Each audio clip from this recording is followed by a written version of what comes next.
Leaders understand that activity is not necessarily accomplishment. So, a lot of times we ask the question, it's very common in our society and our culture, what are you doing? Or keep them busy, you know. Mm-hmm. We always like that one, keep them busy. That could be a detriment. Exactly. To society. So it's really not the right question. And just because you're busy isn't really the right answer.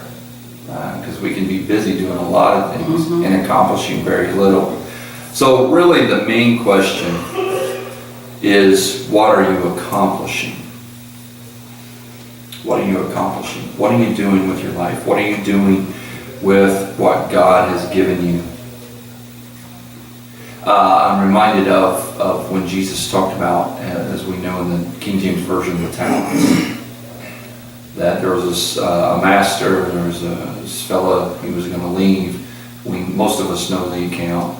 You know, he gave talents. He had 3 servants, and he gave each talents. The Bible says according to their ability. That's a key right there. According to their ability. I think one he gave 5, one he gave 3, one he gave 1. And he expected them to do something with it. He didn't just expect them to keep busy. He didn't just expect them to do anything, but he expected them to do something, to accomplish something with what they had been given. And as we know, when he came back, the ones that had the most did, but the one that only had 1, again, it's kind of a reflection of why he only got 1. Because evidently he wasn't able to handle very much, and he proved it by not even being able to handle 1. And fear kept him from acting. And success in life always comes with risk. You know, any business class you take or any entrepreneurial course that you take, they're going to talk about risk. There is a certain amount of risk in what we do. There's a certain amount of risk in living for God. In walking in faith, there is risk. Risk on the side of materialism, risk on the side of our carnality, risk on the side of pain to our flesh. There's never risk in the eyes of God. We know that. But when Peter stepped out of the boat, there was risk there. When Shadrach, Meshach, and Abednego refused to bow, there was risk there. But in both of those cases, risk led to greatness. Even take Stephen the evangelist, risked his life preaching the gospel. Until that one day, he made a crowd so upset because they were blinded unbelievers that they actually began to kill him and beat him up. And there was risk. But as we see from the scripture, there was great reward. So again, going back to this law of priorities, what is your priority? What are you accomplishing? So prioritizing requires that leaders continually think ahead and see how everything relates to the overall vision. And I think that's a key point, everything. How everything relates to the overall vision. Okay? So, and what I have is a little bit different than what's on your papers, but go ahead and give me that copy right there. So I think that. So you can be on the same page with Yes. Well, I think I handed out all my copies, and one of them was meant to stay with me. But everything. So, you know, when I say this to my wife, how is it going to affect the overall vision of my life? You know what I'm saying? I mean, sometimes that can be a problem. I didn't think about that first. Hey, I have done that. I have done that. She can attest. She can attest. I have done I that. didn't think logically, I thought emotionally. Exactly, yeah. Well, she's told me many times, you're being irrational. You're not thinking rationally.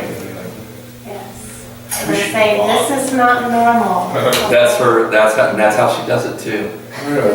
This is not normal. Does her mom do that? Does her mom do the? I don't know. No, I don't know that I've seen her mom do that. That makes this.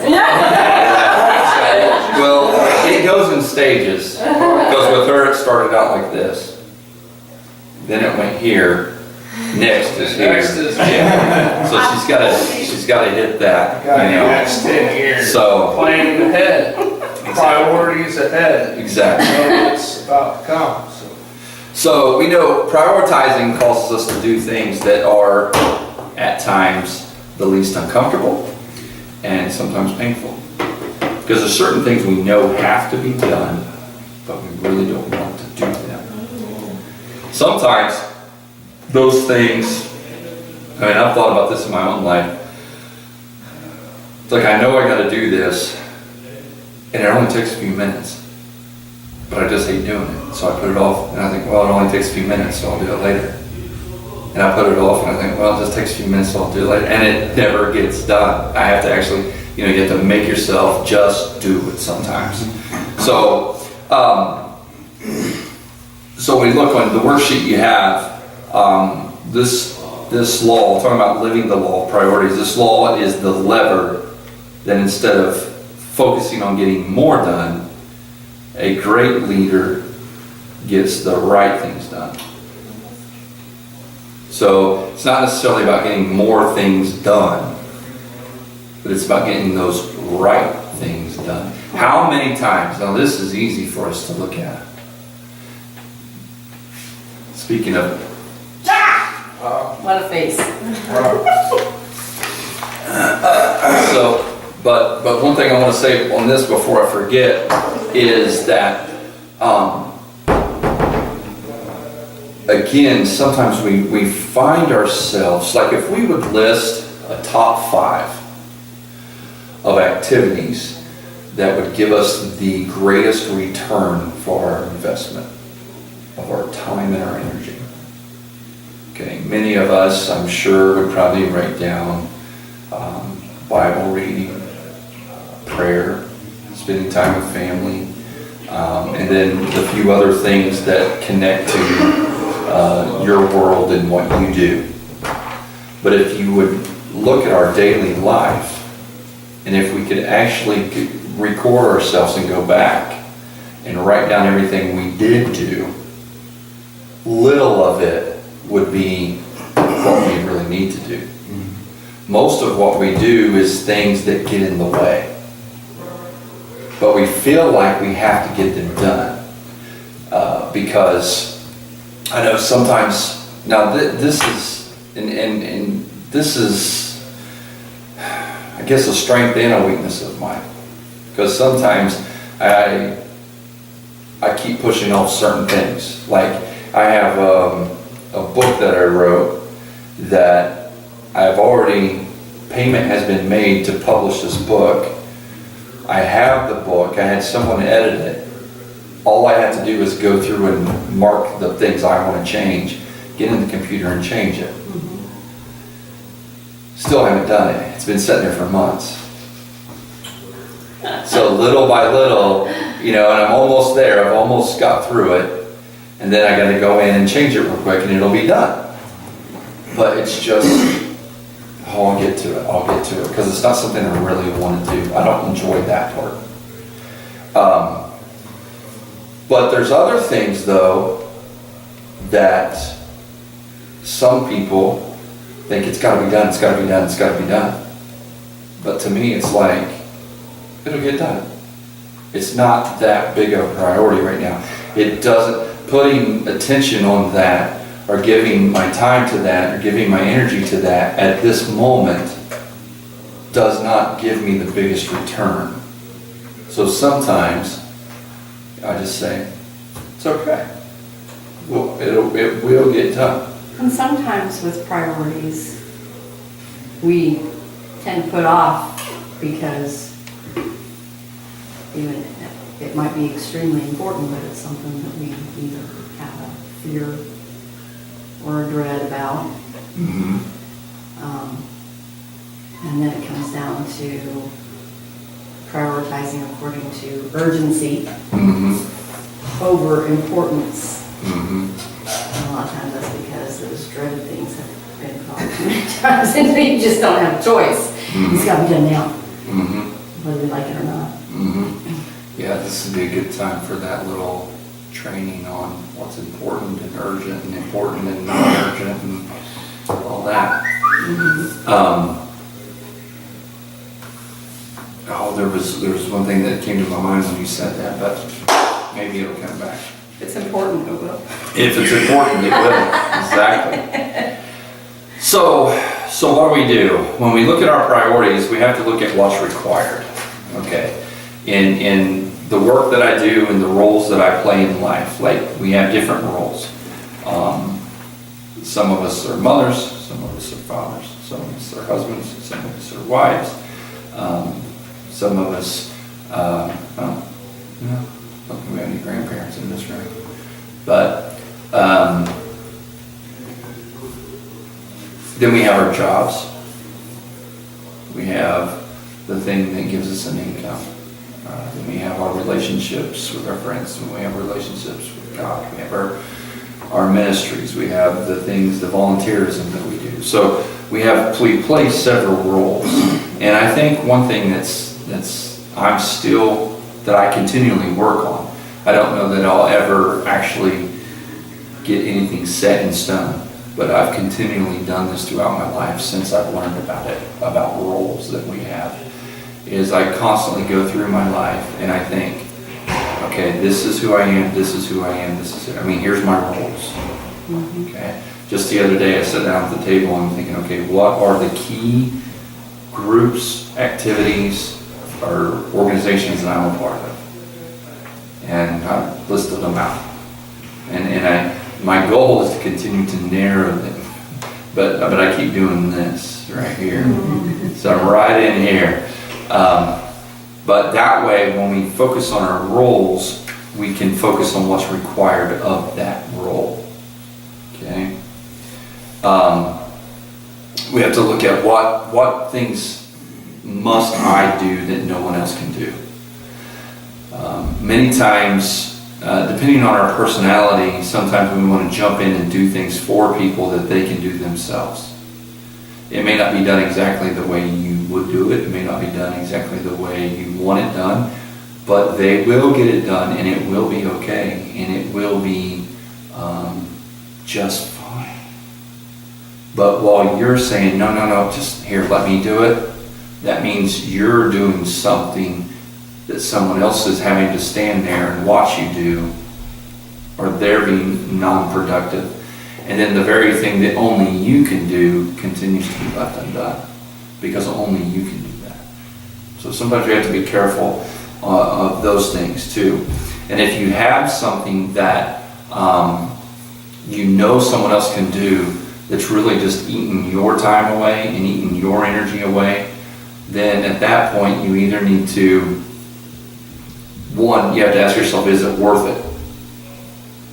If it's really not bringing you that much return on investment, then maybe you need to drop it, as bad as you don't want to. Or two, find someone that you can train to do it, and then train them, and then trust them. That's the key. You have to trust them. Mm-hmm. Or, if it's something that has to be done, and you can't find anyone, then you just have to understand that you're the only one at this time that can do that. So then you just have to do that and accept that and leave some of these other things undone until you can find someone to, you see what I'm saying?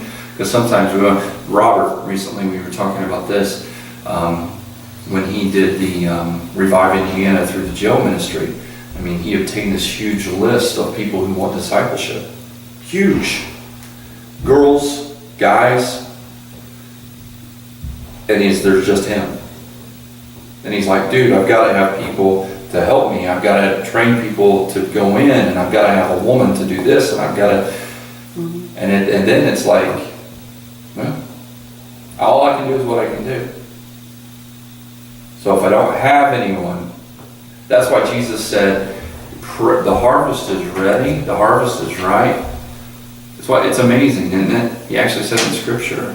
He didn't say, don't worry, I'll take care of it. He said, pray that the Lord of the harvest will send laborers into the field. It's interesting. It's actually Scripture. It's His word to us. Again, He didn't let us off the hook. He didn't say, don't worry about it, I got it. You don't have time for it, nobody's doing it, it's okay. I'll make sure they hear somehow. He didn't really say that. He just said, pray that the Lord of the harvest would send laborers. It's kind of like being in a place of employment whenever they are understaffed and they're working you to death. At some point, you got to say, hire some more people. You know. So we talked about the greatest return.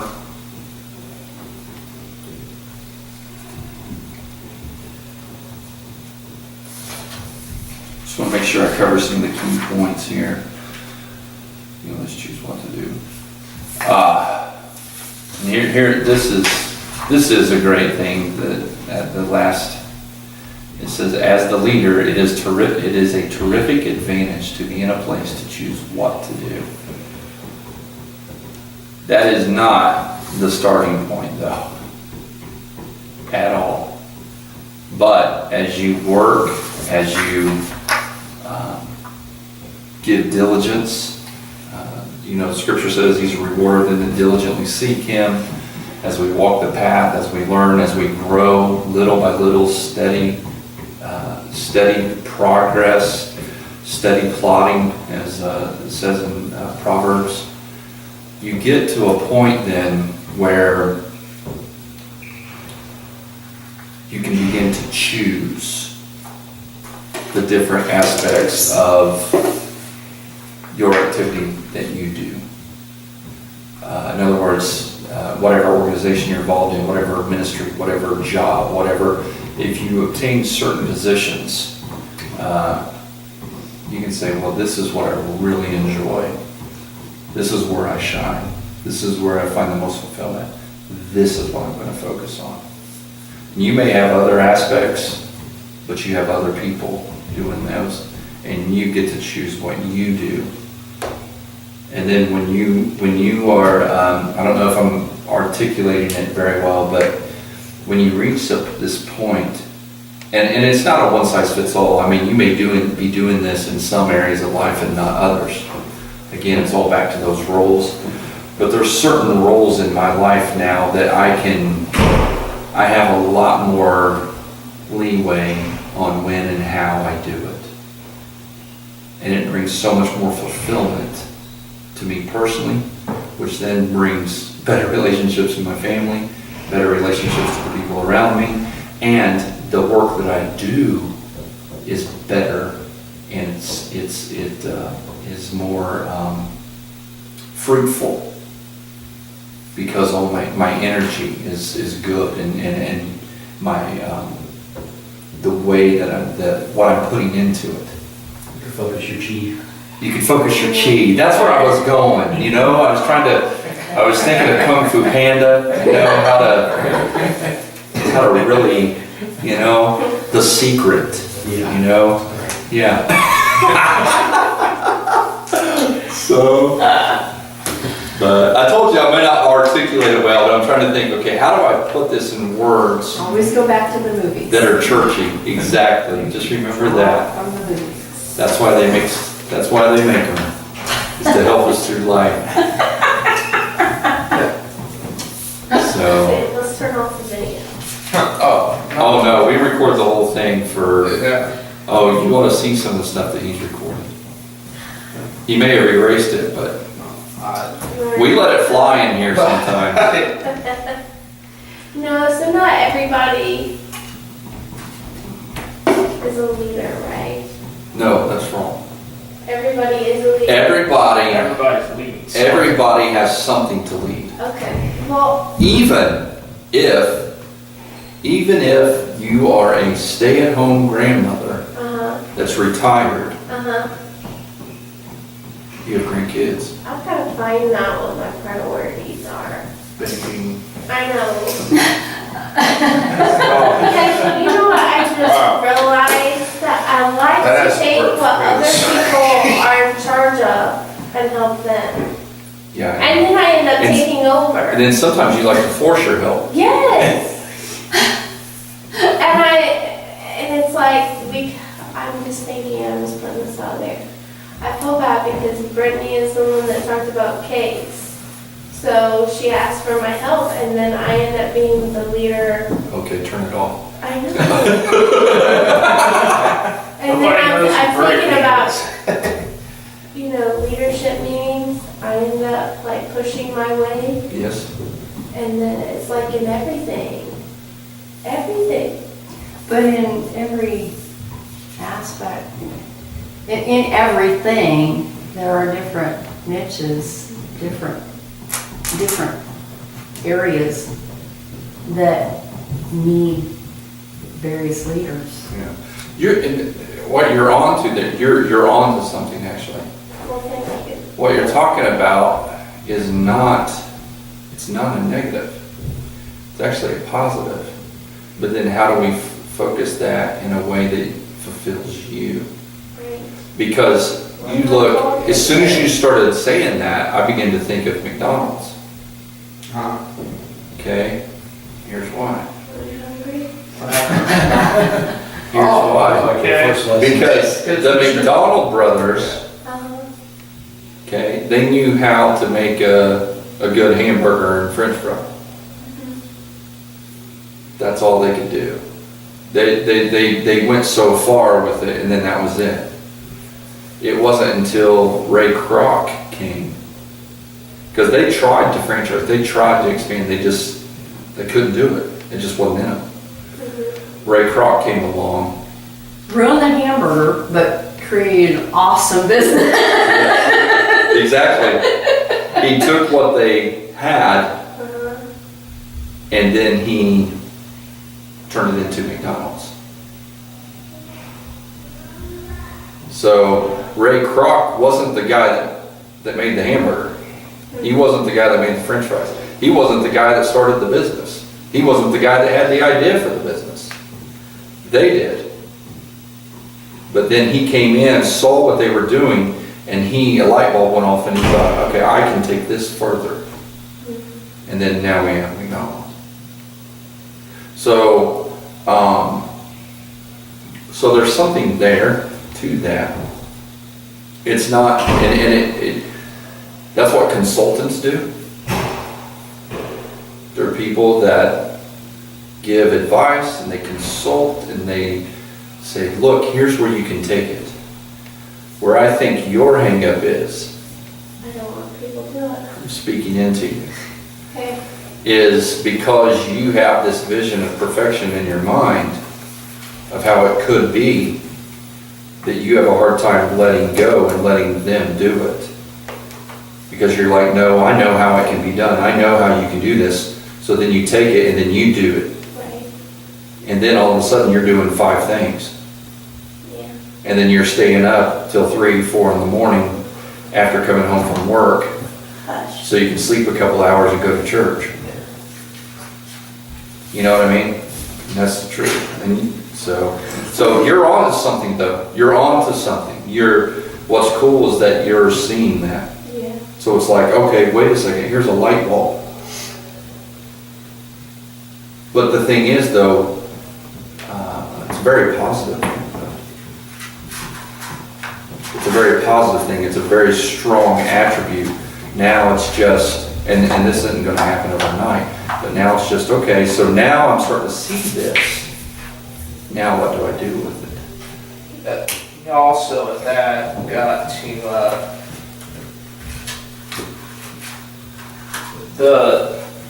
whatever it is you see, you gotta know what they want to. Okay, Mr. Kroc had seen it, they wanted to expand Mm-hmm. the McDonald's operation outside of the area that they had already ventured into. Yeah. What was funny, and I don't mean to interrupt you, but what was funny to tell you is there was some people in, I think, Arizona. The McDonald brothers came, and the guy that they met with, this shows you how they didn't see it. The guy that they met with wanted to call it McDonald's after the McDonald brothers. And they said, why would you want to do that? The name McDonald's means nothing here. They couldn't even see it. Yeah.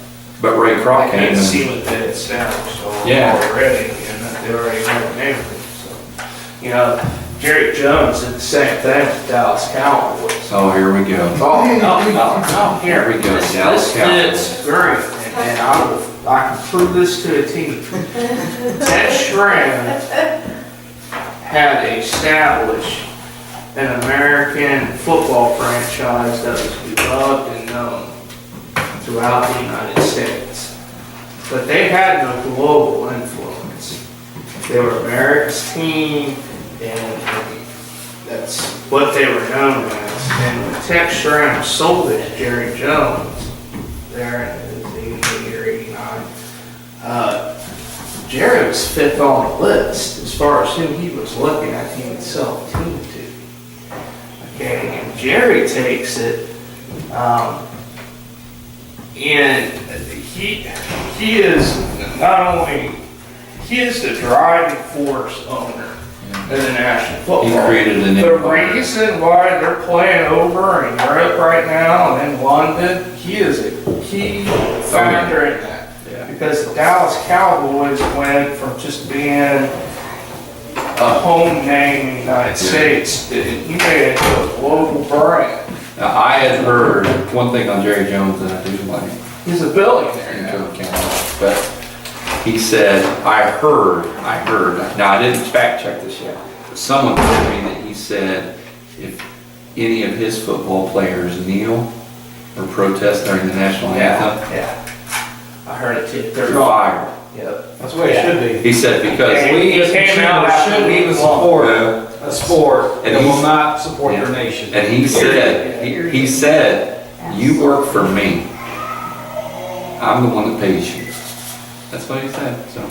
I thought it was actually kind of said that on their radio show. Came out One because thing- none of the players kneeled and won. He didn't say nothing prior to it. I might, this is a big statement, Yeah. I might become a Dallas fan. Over that.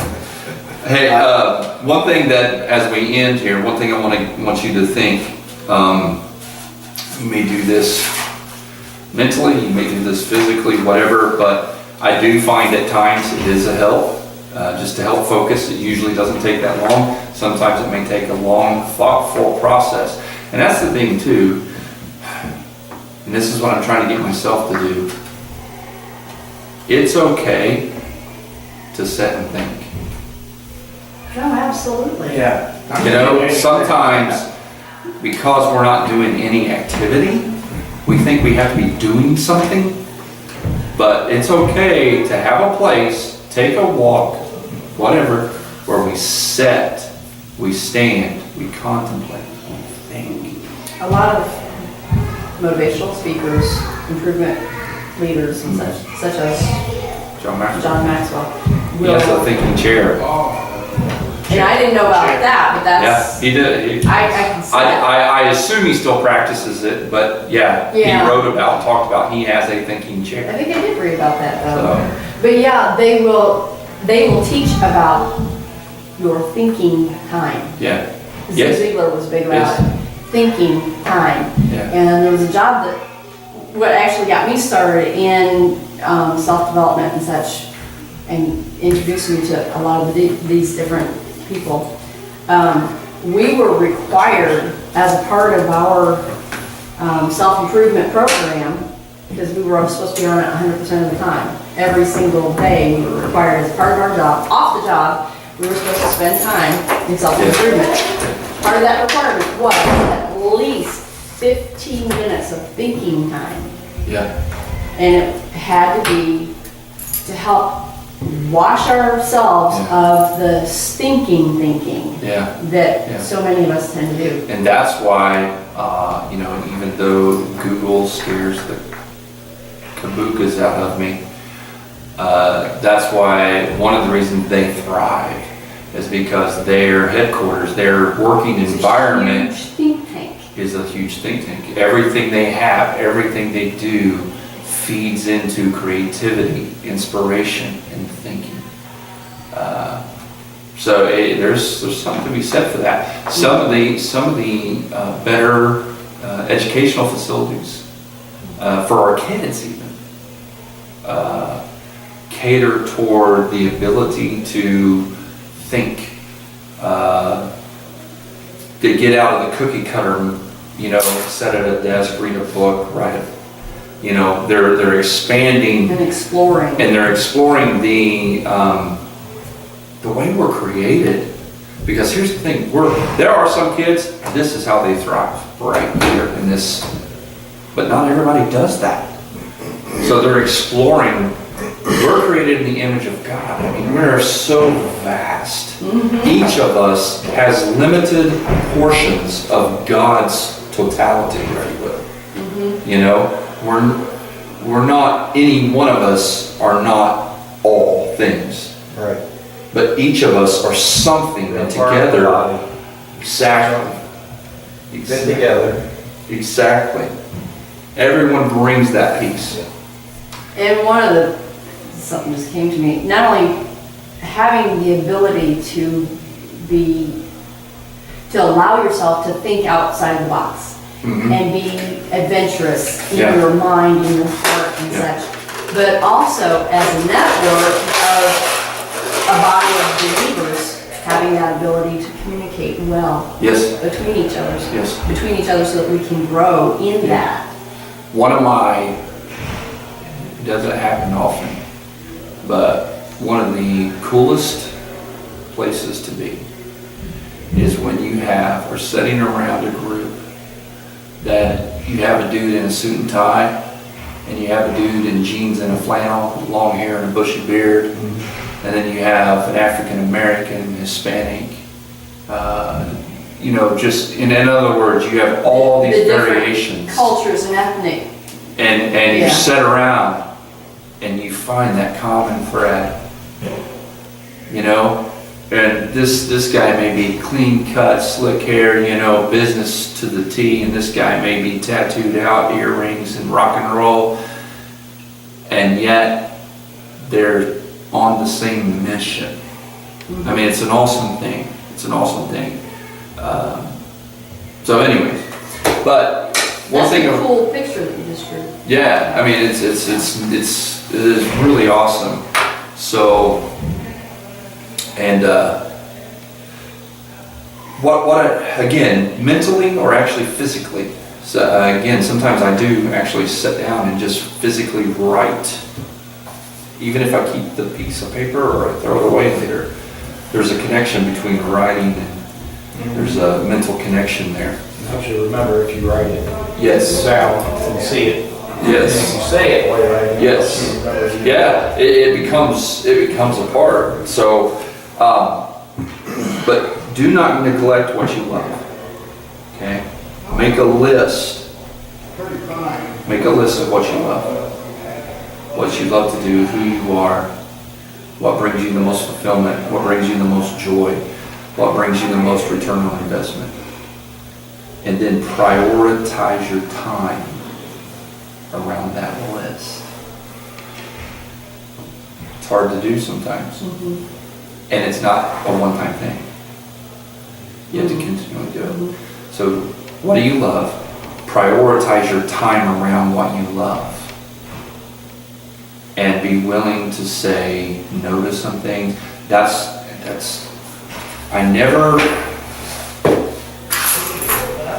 I did not know, I didn't think I would come to this point in my life where I say yes to so many things and then I start having to back out of stuff. And to me, I'm justified. To me, I'm thinking, well, I can't do it. I mean, I wanted to, so that kind of says to that person, hey, I'm willing to help. But then in the end, I actually cause them frustration because they were depending on me, and then I say no. And a guy that's kind of mentored me a little bit in these certain areas, he told me the other day, and because he's just a pretty matter of fact guy, but he's been watching my life, and he's only known me for a year or two, and he told me that here not long ago.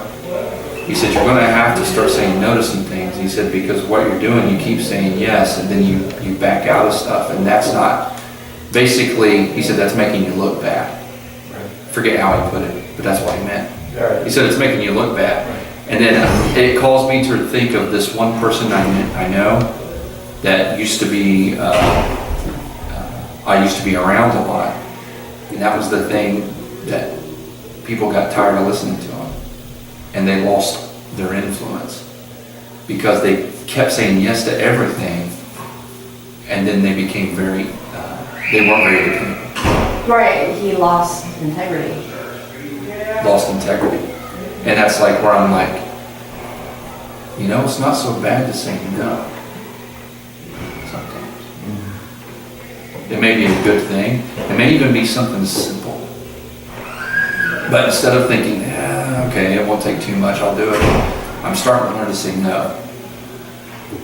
So anyways, I don't know, I guess I just threw that in there to share around. Well, and that goes right along with it because it's a matter of priority. Yes. That you've got to be able to say no to things that are not priority. Yeah.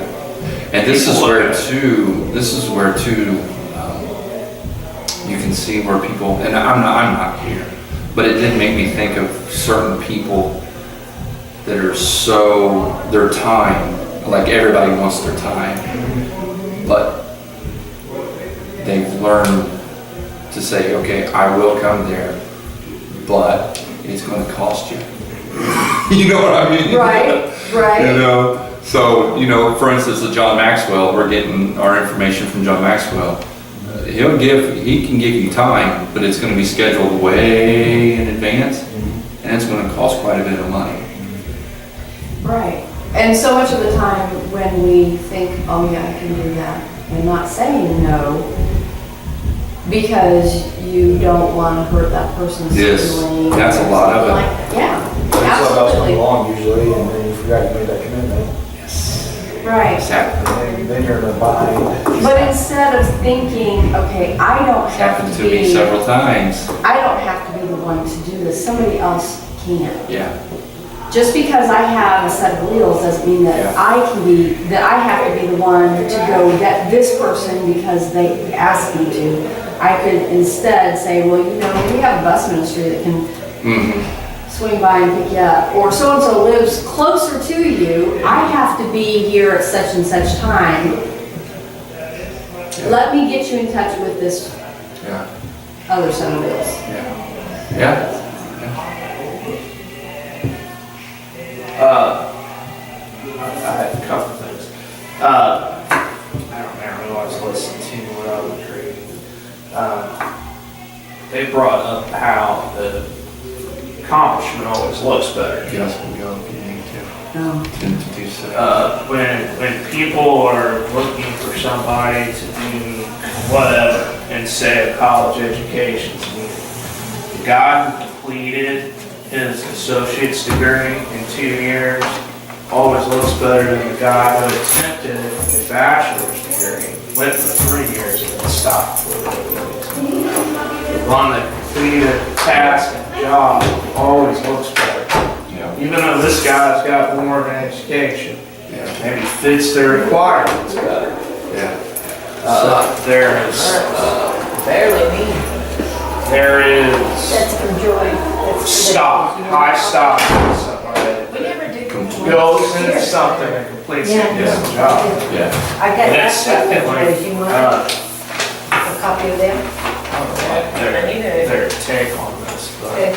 There's two this way, priorities one can be that out of the way. line. Okay? You can have the 5 right priorities, but you don't got to list it correctly. Right, sure. Okay, now some might disagree with that at all. No, that's You're true. doing them all, okay, but it's, I was talking about my book there, okay, that I'm working on.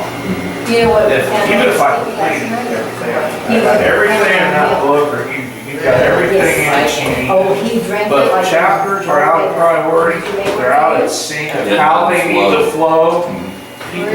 People will read that and they'll find it confused, or they won't get nothing out of it, or It should be. they'll notice it themselves.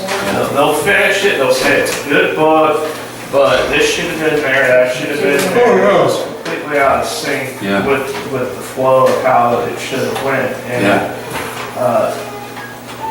you can apply that principle to anything. How do my priorities flow with each other? Right. Is this working? Yeah, that's my copy. And I don't want to at all sit and try to, if you have like 5 life principles for a Christian, I'm just throwing a number out there. I think we need to be really careful of, because I feel like a lot of times as ministers, and even Christians, period, I guess, we have our own idea of how those 5 principles should go. Oh, yeah. Oh, yeah. Yeah. Right.